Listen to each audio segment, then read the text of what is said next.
Welcome to another edition of Bricks and Dragons. We're here today with Alicia Garland, who is the owner of Cakes Beyond the Realm. Welcome. Thank you. And so we'll just get right into it.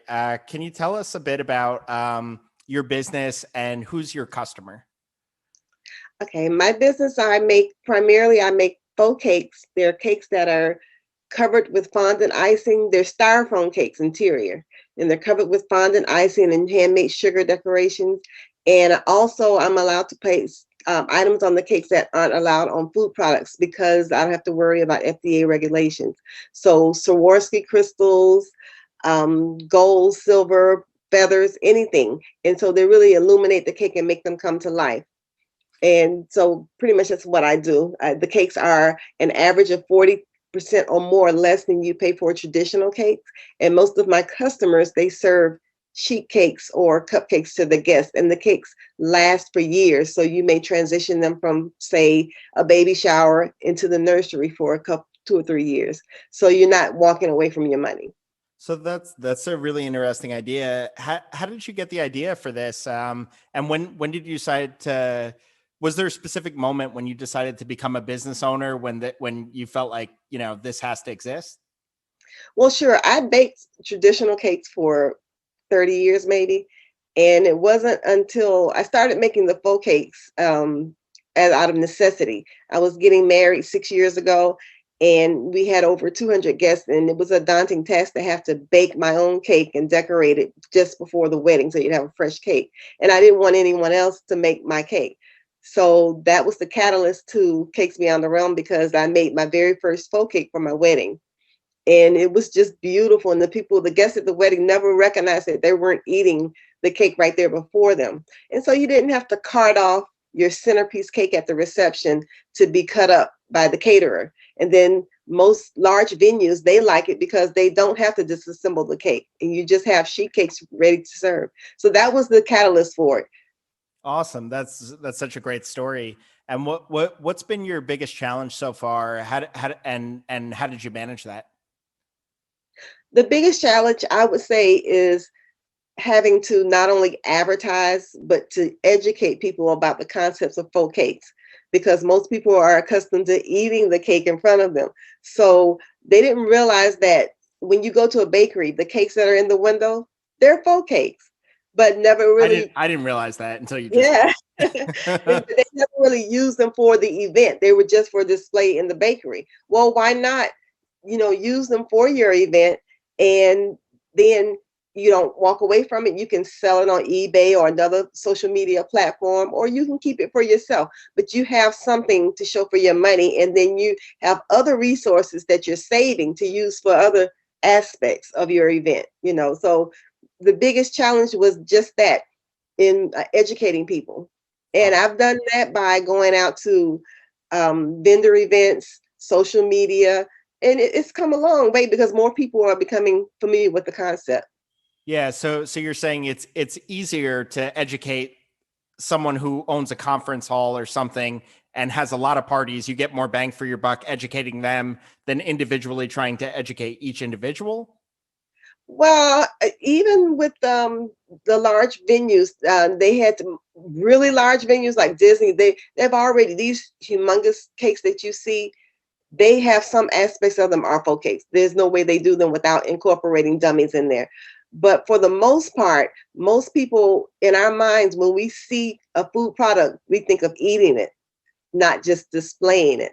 So it's just you be an innovator. You just show them a different way of using something. And then when they see it, when it clicks in their minds, and they say, well, wow, not only is it beautiful and you can do more things to them than you can traditional cakes, but I can use them for multi-purposes. So, it's just a process that you go through. Awesome. And then for this part, we flip a coin. We like to ask people what's their greatest strength or their greatest weakness. But they pick one. So you got heads. So what's your superpower? What are you best at? I'm best at decorating. I love it. Creating. That's a good thing to be good at for what you're doing. And then this is a question that we find people struggle with is, when is the right time to try and grow and expand versus to enhance or build on what you already have and kind of keep it small? How do you know when is the right time to try and grow versus kind of hunker down and optimize? I personally, I'm going through that right now, because there's an opportunity to grow, but you just want to be sure that you don't get in over your head. And so I would say that the way I see it now is that if I go ahead and use my customer base that I have now, and I see that I'm generating funds, and then I can take the risk of going further. But I think you have to have certain things in line. You have to have your business in line, your credit, your your Your profit organizational margin. skills. Yeah, those things. I don't think you should just jump into it without doing the homework. So Yeah, I'm I think not. that's a I good haven't answer. tackled it yet. So. And then, do you have any tips for other owners, other leaders, on how to have, most of the people we talk to, they're either solopreneurs, they're single owner operators, or they only have a few employees. Everyone's wearing different hats, and it could get very stressful. Do you have any tips on managing stress or staying physically, mentally healthy in your journey?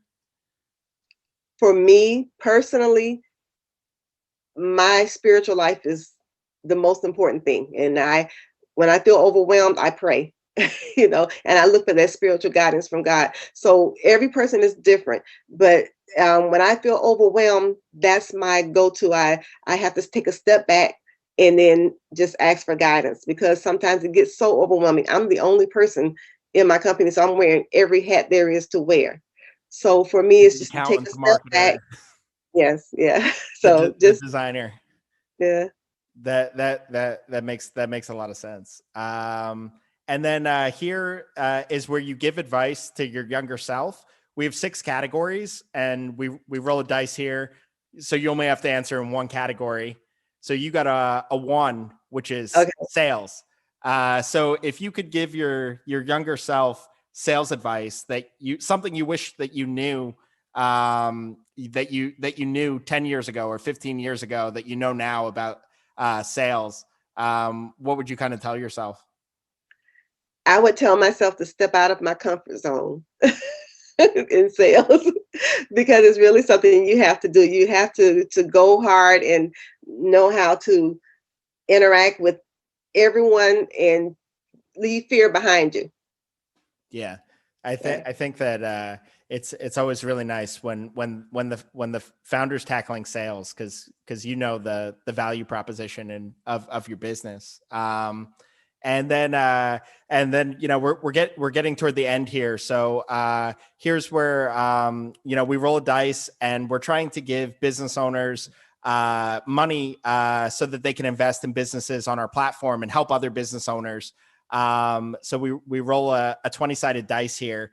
And before, because you got strength instead of weakness, you actually get a +2 handicap on your score. So tell me when to stop, and we'll see what number you get. Stop. All right, so 14. So you got a 16. So you become best friends with the dragon, and we'll PayPal or Venmo you $75 to invest in a business on the platform, which is cool.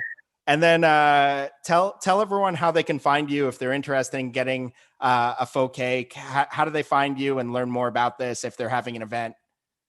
Sure, the easiest way to learn information and get in contact with me at the same time is to go to Facebook at Cakes Beyond the Realm, REALM.com. Awesome. So cakesbeyondtherealm.com. And thank Correct. you so much for joining us, Alicia. And Thank we really appreciate your time. And hopefully we can help get the word out about these cakes. Thank you.